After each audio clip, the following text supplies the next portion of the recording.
नमस्कार दोस्तों, आप सभी का स्वागत है।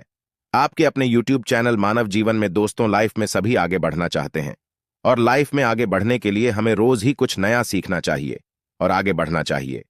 तो चलिए आज की प्रस्तुति शुरू करते हैं। श्री शिवाय नमस्तुभ्यम। हर हर महादेव। दोस्तों, आप सभी लोग जानते हैं कि 12 अगस्त 2025 यानी मंगलवार को पड़ रही है भाद्रपद महीने की गणेश चतुर्थी। और दोस्तों, ये वो तिथि है जो भाद्रपद महीने में पड़ने वाली सबसे बड़ी तिथि है, क्योंकि यह मंगलवार के दिन पड़ रही है और इसका बहुत ही बड़ा और विशेष महत्व होता है। और पूज्य गुरु जी ने कहा है, अगर कभी भी मौका लग जाए और भाद्रपद महीने की गणेश चतुर्थी मंगलवार को पड़ जाए तो आप लोगों को 11 गेहूं के दाने वाला उपाय तो अवश्य ही करना चाहिए। इन दोनों का संयोग बहुत ही कम आता है। और दोस्तों, पूज्य गुरु जी ने अपनी शिव महापुराण की कथा में बताया है, इस दिन आपको 11 गेहूं के दाने वाला उपाय तो अवश्य ही करना चाहिए, क्योंकि ऐसा दिन पूरे साल में सिर्फ एक ही बार आता है। और दोस्तों, आप सभी लोग जानते हो कि गणेश चतुर्थी का अगर सबसे बड़ा कोई उपाय है तो वो 11 गेहूं के दाने वाला उपाय है। तो दोस्तों, इस मंगलवार के दिन आप लोगों को इस 11 गेहूं के दाने वाले उपाय को जरूर करना है। बहुत सारे लोग होंगे जिन लोगों ने इस उपाय को न किया हो, मतलब पूरा साल निकल गया और उन्होंने किसी भी दिन इस 11 गेहूं के दाने वाले उपाय को न किया हो। पर दोस्तों, आपके पास एक आखिरी मौका बचा हुआ है जो कि 12 अगस्त के दिन है। तो इस दिन आप लोगों को इस वाले उपाय को जरूर कर लेना है। भले ही आपने पूरे साल भर इस उपाय को ना किया हो, पर अगर आपने इस भाद्रपद महीने के मंगलवार के दिन अगर इस वाले उपाय को कर लिया तो आपको इस उपाय को करने का वो फल मिलेगा जिसकी आपने कभी कल्पना भी नहीं करी होगी। इसीलिए आप लोग इस वाले उपाय को एक बार जरूर कर लेना, ताकि आप लोगों के हाथ से यह मौका ना जा सके और आपको इस उपाय को करने का फल मिल सके। दोस्तों, यह उपाय पंडित जी ने अपनी अभी की ही शिव महापुराण की कथा में बताया है। जी, इस उपाय को आज हम आपको बहुत अच्छे से समझाने वाले हैं। इस वीडियो को देखने के बाद इस उपाय को समझने के लिए आपको कोई और वीडियो को देखने की जरूरत नहीं पड़ेगी। तो चलिए दोस्तों, उपाय को शुरू करते हैं। देखिए, ये इस भाद्रपद महीने के मंगलवार के दिन ये इतना खास होता है, इतना महत्वपूर्ण होता है। देखा गया है कभी कभी बड़े बड़े पूजा पाठ अनुष्ठान से जो मनोकामना पूर्ण नहीं होते, वो इस भाद्रपद महीने के गणेश चतुर्थी के दिन एक छोटे से उपाय करने से ही आपकी मनोकामना पूर्ण हो जाती है। और बहुत सारे लोगों ने इस उपाय को किया भी है और उनको इस उपाय को करने का फल भी जरूर मिला है। अगर आप लोग भी इस उपाय को मंगलवार गणेश चतुर्थी के दिन करना चाहते हैं तो आप इस उपाय को पहले अच्छे से समझ लेना, सुन लेना, उसके बाद करना। आपको इस उपाय का फल जरूर मिलेगा। और इस उपाय को कर लेने से आपके घर में चाहे किसी भी प्रकार की दुख और समस्या क्यों ना चल रही हो, आपको उसका कारण भी नहीं पता है कि भाई यह समस्या किस कारण से चल रही है। उसका कुछ भी कारण हो सकता है, जैसे पितृदोष हो सकता है या किसी भी तरह का मंगल दोष भी हो सकता है। तो इस दिन आप लोगों को यह वाला उपाय कर लेना है। यह एक ऐसा उपाय है, जिस उपाय को अगर किसी विशेष दिन पर किया जाए तो भाई उस विशेष दिन का जो है वह तो हमें मिलता ही मिलता है, पर हमने उस दिन पर इस उपाय को किया है तो हमें उससे भी बड़ा फल मिलता है और फल बहुत जल्दी मिलता है, क्योंकि आप इस उपाय को बहुत ही बड़े और विशेष दिन पर कर रहे हो। तो चलिए अब उपाय के बारे में बात करते हैं, लेकिन उससे पहले आप लोगों को यह जानना आवश्यक है कि आखिर यह उपाय किस समय करना है, किसको करना है और कैसे करना है। तो चलिए हम आगे आपको वीडियो में एक एक करके बता देते हैं। लेकिन उससे पहले अगर आप लोग हमारे चैनल पर नए हैं तो हमारे चैनल को सब्सक्राइब कर लेना और इस वीडियो को लाइक करके कमेंट बॉक्स में श्री शिवाय नमस्तुभ्यम ओम नमः शिवाय जरूर टाइप कर देना। और अपने फायदे के लिए, गरीबी दूर करने के लिए इस वीडियो को पूरा देख कर जाना, तभी आपको लाभ की प्राप्ति होगी। यदि आज आपने वीडियो को बीच बीच में से देखा, काट काट कर देखा, तो आपको जीवन में कभी सफलता हासिल भी नहीं होगी। तो दोस्तों, इस 11 गेहूं के दाने वाले उपाय को हमें इस मंगलवार के दिन कैसे करना है, किसको करना है, किस समय करना है और कहां पर करना है, ये सारे सवालों के जवाब आपको इस वीडियो में मिल जाएंगे। और जो ये वीडियो देखेगा भाई, उसको 11 गेहूं के दाने वाला उपाय जरूर करना चाहिए, क्योंकि इस दिन एक गेहूं के दाने का भी बहुत ही बड़ा और विशेष महत्व होता है। और जब बात आ जाए 11 गेहूं के दाने की, तो ये सोने पे सुहागा वाली बात हो जाती है और ये एक बहुत ही बड़ा उपाय हो जाता है इस मंगलवार गणेश चतुर्थी तिथि का। देखो, गुरुजी ने कहा है कि अगर मंगलवार के दिन भाद्रपद महीने की गणेश चतुर्थी तिथि पड़ जाए तो इस दिन आपको 11 गेहूं के दाने वाला उपाय तो अवश्य ही करना चाहिए। देखो, यह उपाय यदि आपके जीवन में कर्जा बहुत अधिक है, आपके जीवन में संकट बहुत अधिक रहते हैं, आपके ऊपर बहुत अधिक विपदा आ रही है, बार बार आपको अपने व्यापार में और अपने धन में हानि देखने को मिल रही है, यानी कि आपको प्रत्येक कार्य में हानि हो रही है, तो आपको यह उपाय करना चाहिए। देखिए, इस उपाय के लिए आपको 11 गेहूं के दाने आपको लेने हैं। ठीक है, 11 दाने लेने के बाद में आपको जरूरत होगी चावल के दानों की। 11 चावल के दाने और 11 गेहूं के दाने, और चावल के दाने खंडित नहीं होने चाहिए। अब आप कहोगे, भैया गेहूं कहां से लेने हैं? देखो, आपको किसी भी किराना स्टोर पर गेहूं के दाने आपको आसानी से मिल जाएंगे, जाकर ले लेना, ठीक है ना। 11 गेहूं 11 चावल के दाने लेने हैं। साथ ही साथ आपको एक तांबे का लोटा लेना है और उस तांबे के लोटे में आपको जल भरना है। जल आपका खुद के घर का होना चाहिए, मंदिर का नहीं होगा।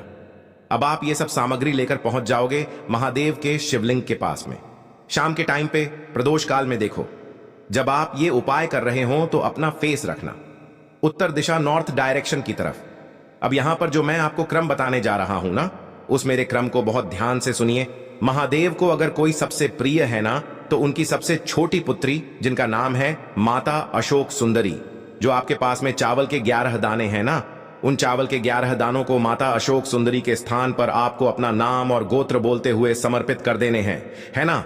और चावल के दानों को रखने के बाद में जो आपके पास में तांबे का लोटा है ना, उस तांबे के लोटे को कहीं पे भी हम जल नहीं चढ़ेंगे। सिर्फ और सिर्फ माता पार्वती का जो हस्त कमल आपको दिख रहा है, यहीं पे गोल गोल आपको समर्पित करना है उसी जल को, और कहीं नहीं।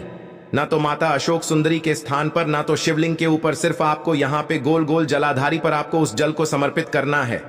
अब आपके पास में बचे हुए हैं 11 गेहूं के दाने, और बचे हैं उन्हीं 11 गेहूं के दाने को आपको अपनी मनोकामना, अपने विशेष कहते हुए महादेव के शिवलिंग के ऊपर, अगर आप भौम प्रदोष के दिन प्रदोष काल में समर्पित कर देते हैं, तो आपकी जो भी मनोकामनाएं होंगी, जो भी विश होंगी, महादेव पूरी जरूर करते हैं। अन्न को समर्पण करने से, उस खासकर गेहूं को समर्पण करने से हमारी इच्छाएं पूरी होती हैं। अगर आप मंगलवार के दिन प्रदोष काल में समर्पित कर देते हैं, तो आपकी जो भी मनोकामनाएं होंगी, जो भी विश होंगी, महादेव पूरी जरूर करते हैं।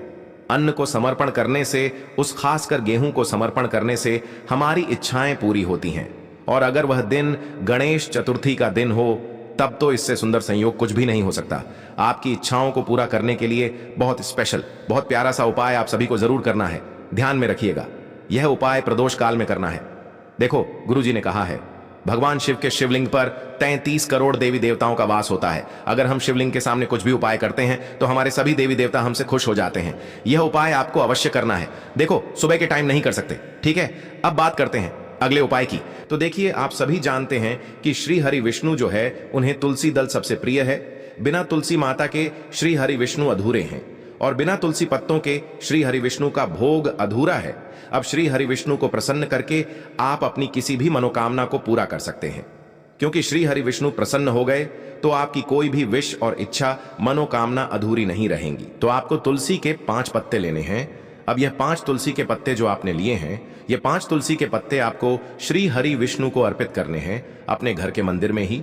ठीक है, ऐसा आपको करना है। आपके घर में श्री हरि विष्णु की कोई मूर्ति है, प्रतिमा है, वहां पर यह 5 तुलसी के पत्ते आप रखें, और साथ ही साथ एक देसी घी का दीपक गोल बाती का आपको लगाना है, और ओम नमो भगवते वासुदेवाय नमः, इस मंत्र का आपको 11 बार जप करना है। देखो, मंत्र कौन सा है? ओम नमो भगवते वासुदेवाय नमः, और फिर श्री हरि विष्णु से अपनी विश, अपनी इच्छा, अपनी मनोकामना कह देना।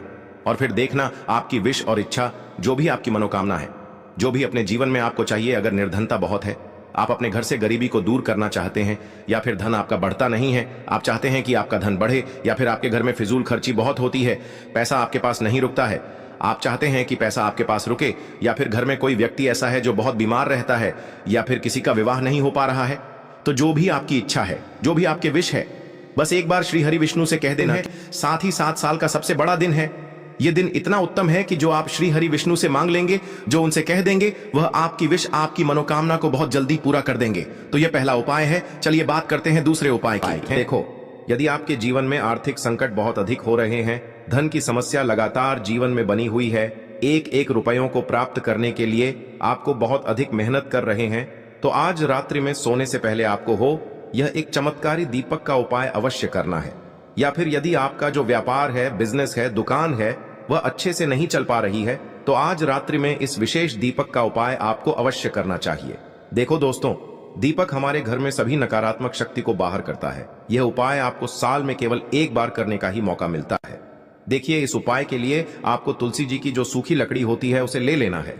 देखिए दोस्तों, यदि आपके पास पुरानी तुलसी जी की लकड़ी है तो उसे आप ले सकते हैं, और यदि आपके घर में तुलसी जी जो लकड़ी है वह सूखी हुई है, तो उसकी लकड़ी आप तोड़ करके इस्तेमाल कर सकते हैं। लेकिन आपको ध्यान रखना है कि सूर्यास्त से पहले पहले ही आपको यह जो तुलसी जी की लकड़ी है, इससे अवश्य ही तोड़ लेना है। तो इस उपाय के लिए आपको सबसे पहले तो एक मिट्टी का दीपक लेना होगा। चाहे तो आटे का दीपक भी ले सके, क्योंकि आटे का दीपक सभी दीपक में सर्वोत्तम माना गया है। इस दीपक के अंदर आपको शुद्ध घी का प्रयोग करना होगा और इससे दीपक के अंदर आपने जो तुलसी जी की लकड़ी ली है उसे भी रख देना है। लेकिन ये जो तुलसी जी की लकड़ी है इसमें आपको चारों तरफ अच्छे से घी लगा लेना है। देखिए, गुरु जी ने बताया है कि जो तुलसी जी की लकड़ी है, यदि आप उपाय करते हैं और बहुत ही शीघ्रता से जल जाती है, तो इसके लिए आपको एक कार्य करना है। आपको थोड़ी सी रुई ले लेनी है और उस रुई को आपने जो तुलसी जी की लकड़ी ली है उस पर अच्छे से चारों तरफ लपेट देनी है। तुलसी जी की लकड़ी के ऊपर रुई लपेटने के बाद इसे आपको पूरा घी के अंदर डुबो लेना है। अब इसे आपको बाती के रूप में प्रयोग करना है। अब दोस्तों, इस दीपक को आपको प्रज्वलित कहाँ करना है? तो इस दीपक को आपको या तो भगवान विष्णु के सामने प्रज्वलित करना होगा, या फिर आपको भगवान श्री राम के सामने प्रज्वलित करना होगा, या फिर भगवान कृष्ण के सामने, यानी कि भगवान विष्णु के जो भी अवतार हैं उनके सामने आप ये दीपक प्रज्वलित कर सकते हैं, या फिर आप इस दीपक को माता तुलसी जी के सामने भी प्रज्वलित कर सकते हैं। पूज्य गुरु जी ने बताया है कि जो भी व्यक्ति इस प्रकार से तुलसी जी की डंडी से यह दीपदान कर देता है उसके जीवन में कभी भी धन की समस्या नहीं होती है। इसीलिए आपको यह पूरे साल में केवल एक बार ही मौका मिलता है। इस उपाय को करके देखना, आपकी सभी इच्छाएं जरूर पूर्ण होंगी। यह जो उपाय है रात्रि में सोने से पहले करना। अब बताते हैं तुलसी के गमले में आपको वह कौन सी चीज डालनी है जिस उपाय को करने से आप अपने जीवन में महाधनी बन जाएंगे। इतना धन आपको मिलेगा कि कभी भी आपके धन में कमी नहीं आएगी, कभी भी आपका धन बर्बाद नहीं होगा। आपके पैसे की बर्बादी बिल्कुल आपके जीवन से रुक जाएगी। और जो लोग कहते हैं कि घर में पैसा तो आता है, पैसा रुकता नहीं है और पैसा बढ़ता नहीं है, वृद्धि नहीं हो रही है, उन्हें भी विशेष यह तीसरा उपाय गणेश चतुर्थी वाले दिन जरूर करना चाहिए। तो देखिए, पहले ही आपको बता दिया कि श्री हरि विष्णु की पूजा और उनका भोग श्री मतलब तुलसी मैया के बिना अधूरा है ना? और तुलसी मैया जो है वह श्री हरि विष्णु के बिना अधूरी है। तो देखिए, जब भी आप तुलसी का कोई उपाय करेंगे तो सीधे सीधे आप श्री हरि विष्णु को प्रसन्न कर लेते हैं। अब व्यक्ति को, यानी जो भी व्यक्ति है, किस व्यक्ति को कितना धन देना है, यह श्री हरि विष्णु के हाथ में होता है। धन देने का काम मां लक्ष्मी करती है, जो कि मां तुलसी का ही एक रूप है। मां तुलसी जो है यह माता लक्ष्मी का ही स्वरूप है ना? तो आपको करना क्या है? आपको लेनी है यहां पर हल्दी पिसी हुई, जो कि श्री हरि विष्णु से जुड़ी हुई है, आपके गुरु गृह से जुड़ी हुई है, आपकी कुंडली में गुरु को मजबूत करती है, सुख सौभाग्य को खींचने का काम करती है, धन को बढ़ाने का काम करती है। तो एक चुटकी पिसी हुई हल्दी आपको लेनी है और यह पिसी हुई सूखी हल्दी ही आपको अपने गमले में, तुलसी का पौधा जिस गमले में लगा है उसमें अच्छे से इस हल्दी को डालना है, ठीक है ना? और ओम नमो भगवते वासुदेवाय नमः इस मंत्र का जाप करना है। कितनी बार? कम से कम 11 बार जाप करना है। ओम नमो भगवते वासुदेवाय नमः इस मंत्र का जाप करते रहना है और हल्के हल्के से तुलसी के पौधे में आपको पूरे गमले में पीसी हुई हल्दी का छिड़काव करना है। तो देखिए, जो व्यक्ति इस उपाय को गणेश चतुर्थी के दिन कर लेता है, ऐसा समझ लीजिए अपने जीवन से नहीं आने वाली 7 पीढ़ियों के जीवन से निर्धनता और गरीबी को दूर कर देता है। क्योंकि हल्दी जो है ना, यह साधारण नहीं है। हल्दी इतनी उत्तम होती है कि रातों रात आपके जीवन में चमत्कार करती है। आपने देखा होगा कि कोई भी शादी होती है, विवाह होता है ना? कोई भी ऐसा शुभ काम हम करते हैं उसमें हल्दी जरूर लेते हैं। गृह प्रवेश जब हम करते हैं तो हल्दी के स्वास्थ्य का निर्माण करते हैं। कोई भी अच्छा काम करने जा रहे हैं, हल्दी उसमें लेते हैं। और हल्दी जो है यह आपके गुरु ग्रह को मजबूत कर देती है। अगर कुंडली में गुरु कहीं ना कहीं मजबूत है तो इससे उत्तम उपाय आपको ऐसा समझिए गणेश चतुर्थी का मिलेगा नहीं। बहुत ही उत्तम उपाय है। तुलसी के गमले में एक चुटकी पीसी हुई हल्दी डालना है, तो यह बहुत ही उत्तम उपाय है। इस उपाय को आप जरूर करें गणेश चतुर्थी वाले दिन, और साल का सबसे बड़ा यह दिन है। तो इस उपाय को करने से श्री हरि विष्णु और महादेव आपसे न केवल प्रसन्न होते हैं, आपसे इतना प्रसन्न हो जाते हैं कि जीवन में कभी आपके गरीबी और निर्धनता को नहीं आने देते हैं। तो चलिए अब बात कर लेते हैं अपने तीसरे उपाय की, जो कि मुख्य द्वार से जुड़ा हुआ है। और यह उपाय है स्थिर लक्ष्मी के वास के लिए। ऐसा पैसा आपके घर में आएगा जो आपके घर में ही रुकेगा। ऐसा पैसा कभी आपके घर में नहीं आएगा जो आपके घर से जाएगा और विशेषकर फिजूल खर्ची में जाएगा। अब आधे से ज्यादा लोगों की यही समस्या होती है कि घर में पैसा तो आता है लेकिन बहुत जल्दी घर से चला जाता है या फिर फिजूल खर्ची में चला जाता है। तो धन की बर्बादी जिन लोगों के घर में हो रही है उन्हें विशेषकर यह तीसरा उपाय करना है। या जिन लोगों के पास बिल्कुल पैसा आना बंद हो गया है, सर पर लगातार कर्जा बढ़ रहा है, उन्हें भी यह विशेष तीसरा उपाय करना है। तो देखिए आपको फिर से क्या लेना है, हल्दी लेनी है पीसी हुई, जो कि श्री हरि विष्णु से ही जुड़ी हुई है ना? पीसी हुई हल्दी लेनी है और थोड़ा सा पानी डालकर उसका गाढ़ा गाढ़ा आपको पेस्ट बना लेना है। अब इसी हल्दी से आपको अपने घर में स्वास्तिक बनाने हैं। कितने स्वास्तिक? एक स्वास्तिक आपको बनाना है अपनी तिजोरी पर, जिसमें आप पैसा रखते हैं। चाहे तो आप संदूक में रखते हैं, अलमारी में रखते हैं, जिस चीज में भी पैसा रखते हैं, बस वहां पर हल्दी से एक स्वास्तिक बनाना है। दूसरा स्वस्तिक आपको कहां बनाना है? अपने घर के मंदिर में, है ना। और 2 स्वस्तिक आपको बनाने हैं अपने घर के मुख्य द्वार पर बाहर की तरफ। हल्दी से 4 स्वास्तिक आपको बनाने हैं। 2 स्वास्तिक मुख्य द्वार पर बाहर की तरफ, एक तिजोरी पर, है ना, और एक अपने घर के मंदिर में। बस ये उपाय आपने अगर चतुर्थी वाले दिन कर लिया तो देखिए, जो धन की तिजोरी है उसमें पैसा भरा रहेगा। कभी भी धन की तिजोरी धन से खाली नहीं होगी, क्योंकि जहां पर हल्दी का स्वस्तिक एक होता है वहां कभी धन की कमी नहीं होती है। हमेशा वहां पर धन की देवी माता लक्ष्मी वास करती हैं, क्योंकि हल्दी किससे जुड़ी हुई है? श्री हरि विष्णु से। और मां लक्ष्मी कहां होती है? जहां श्री हरि विष्णु वास करते हैं। अब बात करें कि आपके घर का मंदिर जो है उसमें अगर आप एक स्वास्तिक बनाते हैं तो आपके घर से ऊर्जा जो है, पूरे में ऊर्जा फैलती है ना। तो आपके घर में पॉजिटिव एनर्जी बढ़ती है, सकारात्मक ऊर्जा बढ़ाती है। जब आप अपने घर के मंदिर में हल्दी का स्वस्तिक बनाते हैं, आपके घर से बुरी शक्तियां, नेगेटिव एनर्जी जैसी चीजें बिल्कुल आपके घर में नहीं रुकती हैं। मुख्य द्वार तो इतना उत्तम होता है कि मुख्य द्वार से ही मां लक्ष्मी की नजर सबसे पहले आपके मुख्य द्वार पर ही पड़ती है। और मुख्य द्वार पर अगर आपने हल्दी के स्वस्तिक बना दिए तो मां लक्ष्मी देखते ही प्रसन्न हो जाती है, क्योंकि यह श्री हरि विष्णु से जुड़ी हुई है ना।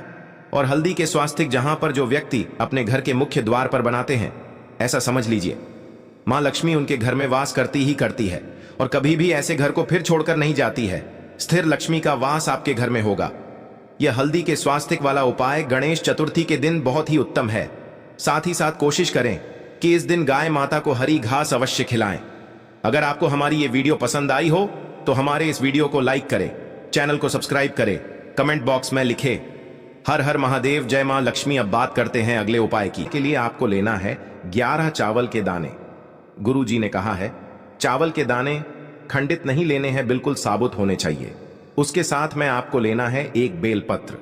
बेलपत्र का भी एक नियम है, अगर आपके पास बेलपत्र नहीं है तो आप शिवलिंग से उठाकर उसको पुनः शुद्ध जल से धोकर इस्तेमाल कर सकते हैं। इस प्रकार आपको बेलपत्र लेना है। इसके बाद आपको एक लोटा जल लेना है। अब ये सब सामग्री लेकर आपको जाना है महादेव के मंदिर में। देखो, अब आपको उत्तर साइड में खड़े हो जाना है और सबसे पहले आपको एक बेलपत्र अपने हाथ पर और 11 चावल दाने रखकर शिवलिंग के ऊपर अपना नाम और गोत्र बोलते हुए समर्पित कर देना है और ओम नमः शिवाय, श्री शिवाय नमस्तुभ्यं का लगातार जाप करना है। अब आपको जो एक लोटा जल साथ में लेकर आए थे उसे धीरे धीरे बेलपत्र और चावल दाने के ठीक ऊपर आपको समर्पित करते जाना है और शिव पुराण के मूल मंत्र श्री शिवाय नमस्तुभ्यं का 11 बार जाप करना है और अपनी मनोकामना बोलते जाना है। देखो, बस छोटा सा उपाय करना है, देखना एक दिन आपके सब काम बनने लग जाएंगे। गुरु जी का बहुत ही विशेष उपाय है। आज के लिए बस इतना ही इस वीडियो में दी गई जानकारी। अगर आपको अच्छी लगी हो तो प्लीज हमारे चैनल मानव जीवन को सब्सक्राइब करें, लाइक करें और हमारे वीडियो में अंत तक बने रहने के लिए धन्यवाद।